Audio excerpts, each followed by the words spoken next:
سب کے سب مسلمانوں کے خلاف آگ اگلنے والے نظر آئے، سب کے سب ایک نفرت کو ہوا دینے والے نظر آئے، سب کے سب پاک بھارت جنگ کے حامی نظر آئے، سب کے سب ایشیا کو آگ میں دھکیلنے والے نظر آئے۔ کیا آپ کو نظر نہیں آیا کہ وہاں پر کون سے لوگ مرے؟ کیا آپ نے نہیں دیکھا کہ کن کن بلڈنگز کو نشانہ بنایا گیا؟ سوائے مسجدوں کے، سوائے معصوم لوگوں کے یہاں پر کوئی بھی دہشت گرد نہیں مارا گیا۔ اگر کوئی مارا گیا ہے تو ہمیں بھی دکھائیے کہ کس دہشت گرد کو آپ نے وہاں جا کے ختم کیا، کہاں پر تھے وہ دہشت گرد؟ جس انداز سے یہ پورے معاملے کو جسٹیفائی کر رہے ہیں، کیا ان لوگوں نے یونائٹڈ نیشنز کے چارٹر کو نہیں پڑھا، جہاں پر صاف صاف یہ بات واضح ہے کہ اگر آپ کسی ملک کی انٹیگریٹی کو، کسی بھی ملک کے انٹرنیشنل بارڈر کو وائلیٹ کرتے ہیں تو اس ملک کو یہ حق حاصل ہے کہ وہ آپ کے خلاف اٹھ کھڑا ہو، اپنا ڈیفنس کرے، اور یہی پاکستان نے کیا۔ اور جب کیا تو آپ کو پوری دنیا کے سامنے کس انداز سے رسوا ہونا پڑا، یہ آپ بھی جانتے ہیں، میں بھی جانتا ہوں، اور دنیا کا انٹرنیشنل میڈیا بھی جانتا ہے۔ کشمیر کو لے کے، کشمیر کی سیفٹی کو لے کے بی جے پی کا جو سٹینس تھا وہ کہاں تھا؟ He raise his questions and I was quite confident کہ جو ویلوگز اس کے آگے بھی آئیں گے، اسپیشلی پاکستان انڈیا کو لے کے جو بھی واقعات ہوں گے، تو اسی طرح کے فیکٹس ہمیں دیکھنے کو ملیں گے۔ لیکن بدقسمتی سے انہیں اسکرین پر آپ کو دیکھ کے اچھا لگتا تھا، جن کو آپ سے امید تھی کہ کم از کم یہ لوگ نفرت کو ہوا نہیں دیں گے، کم از کم یہ لوگ محبت کے پرچار کی بات کریں گے، کم از کم یہ لوگ آگ لگانے کی بات نہیں کریں گے، کم از کم یہ لوگ ہندو مسلمان نہیں کریں گے۔ جس کے پاس 40 لوگوں کی ریسرچ کی ٹیم ہے، وہ بندہ اپنے ولاگ میں ٹائمز آف انڈیا کو بار بار کوٹ کر رہا ہے، جس کو خود وہ اپنے پچھلے ولاگ میں گودی میڈیا کہہ کر پکار رہا تھا، جو صرف نفرت، مسلمانوں کے خلاف ایک نیریٹو اور مسلمانوں کے خون کا پیاسا ہے۔ سوچنے کی بات ہے، سمجھنے کی بات ہے۔ السلام علیکم، کیسے ہیں آپ سب؟ ایک طالب علم ہونے کی نسبت سے اگر آپ دنیا کے حالات و واقعات کو گہرائی سے سمجھنا چاہتے ہیں تو بلا شبہ آپ کو میڈیا کی طرف جانا پڑتا ہے۔ تو جب آپ میڈیا کا محاصرہ کرتے ہیں تو کہیں نہ کہیں آپ کو چینل کی پالیسی، نیشنل انٹرسٹ اور بہت سارے ایسے عوامل نظر آتے ہیں جو سچ پر کہیں نہ کہیں اثر انداز ہوتے ہیں۔ ڈیورنگ 2015 آئی ڈیسائیڈڈ کہ یوٹیوب پر کچھ ایسے لوگوں کو تلاش کیا جائے جن کو دیکھنے کے بعد یہ محسوس نہ ہو کہ یہاں پر کہیں نہ کہیں بائسنس ہے، سیلف انٹرسٹ ہے، یا پھر چینل کی پالیسی ہے۔ تو آئی ڈیسائیڈڈ کہ میں یوٹیوب پر کچھ ایسے لوگ تلاش کرتا ہوں جو جیو پولیٹکس پر، اسپیشلی ہسٹری کو لے کے اپنا نیریٹو پیش کریں، facts and figures per history کو سامنے رکھتے ہیں۔ تو پاکستان سے مجھے چند ایک لوگ ملے جن میں پروفیسر تیمور، سید مزمل حسین اور لکھنے والوں میں عمار علی جان صاحب۔ انڈیا سے کچھ لوگ ملے جن میں سر فہرست دھرو راٹھی، نتیش راجپوت اور دیش بھکت۔ ان کا کنٹینٹ ایسا تھا جو ہسٹری کو لے کر بہت ان بائس تھا، فیکٹس اینڈ فگرز پر تھا اور ریسرچ بیس تھا۔ اس کو دیکھنے کے بعد میں کسی نتیجے پر پہنچتا تھا۔ تو حالیہ پاک بھارت جنگ کے دوران کچھ ایسے لوگ ہمارے سامنے آئے جن کو لے کے صرف مجھے نہیں بلکہ پاکستان اور انڈیا کی عوام دونوں کو یہ توقع بالکل بھی نہیں تھی کہ یہ اس طرح کا سٹانس لیں گے۔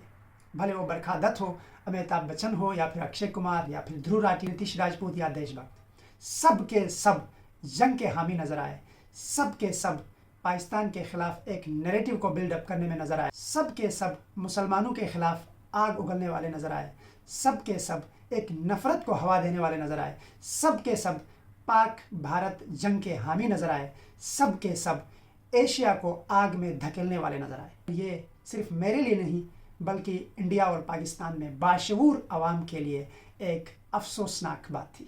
ایسے لوگ جو آپ کو دیکھتے تھے، جو آپ کو دیکھنا چاہتے تھے، جنہیں اسکرین پر آپ کو دیکھ کے اچھا لگتا تھا، جن کو آپ سے امید تھی کہ کم از کم یہ لوگ نفرت کو ہوا نہیں دیں گے، کم از کم یہ لوگ محبت کے پرچار کی بات کریں گے، کم از کم یہ لوگ آگ لگانے کی بات نہیں کریں گے، کم از کم یہ لوگ ہندو مسلمان نہیں کریں گے، لیکن افسوس کے ساتھ ان سب نے وہی کیا جو انڈیا کا گودی میڈیا کرتا ہے۔ انہی کے اکارڈنگ جس میڈیا کو یہ گودی میڈیا پکارتے تھے، پاک بھارت جنگ کے دوران اسی میڈیا کی گود میں بیٹھے دھرو راٹھی، امیتابھ بچن، اکشے کمار، برکھا دت، یہ سب کے سب پاک بھارت جنگ کے دوران اسی گودی میڈیا کی گود میں بیٹھے ہوئے ہمیں نظر آئے، اور یہی لوگ پاک بھارت کی جنگ کو لے کے اس پورے خطے کو آگ لگانے کے حق میں نظر آئے۔ اس پوری جنگ کے دوران اور اس جنگ کے خاتمے کے بعد بھی ان لوگوں نے اپنے ولاگز میں کس طرح سے ایک غلط عمل کو جسٹیفائی کرنے کی کوشش کی، یہ آپ جا کے ان کے ولاگز میں دیکھ سکتے ہیں۔ اسپیشلی دھرو راٹھی کا ریسنٹ جو ولاگ ہے،